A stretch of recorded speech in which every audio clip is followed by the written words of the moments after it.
আসসালামু আলাইকুম। চারিদিকে প্রচণ্ড তাপমাত্রা এবং অনাবৃষ্টির কারণে ফরিদপুরের পাট চাষি ভাইরা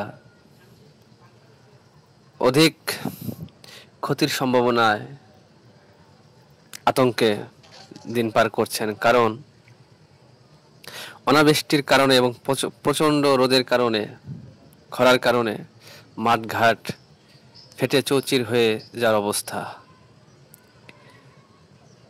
কারণ প্রচণ্ড খরার কারণে পাট চাষ সহ বিভিন্ন ফসল উৎপাদনের ক্ষেত্রে ব্যাপক হারে ক্ষতির সম্ভাবনা রয়েছে। আর বৃষ্টি এবং আবহাওয়া অনুকূলে না থাকার কারণে অনেকেই পাট চাষ থেকে মুখ ফিরিয়ে নিচ্ছেন এবং অন্য ফসলে ঝুঁকছেন।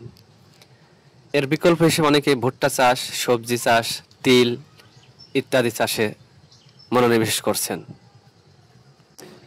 কারণ পাট চাষের পানি গুরুত্বপূর্ণ একটি মাধ্যম। কারণ পানির বিকল্প পাট চাষের কথা ভাবাই যায় না। কারণ পাট চাষ রোপণ থেকে শুরু করে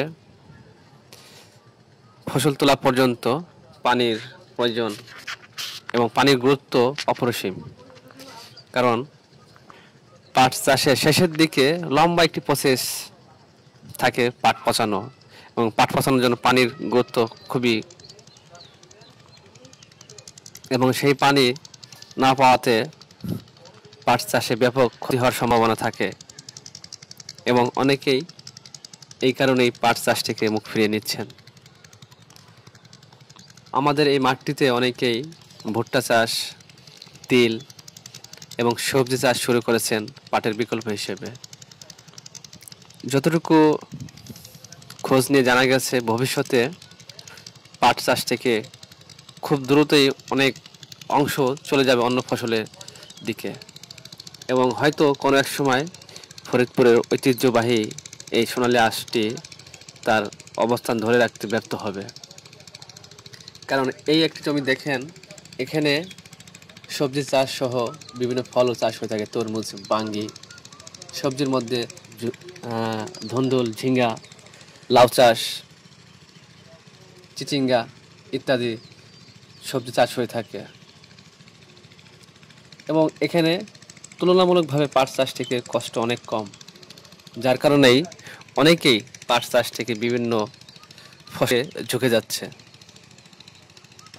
কারণ কষ্টও কম, লাভটাও বেশি পাট চাষ তুলনায় চাইতে।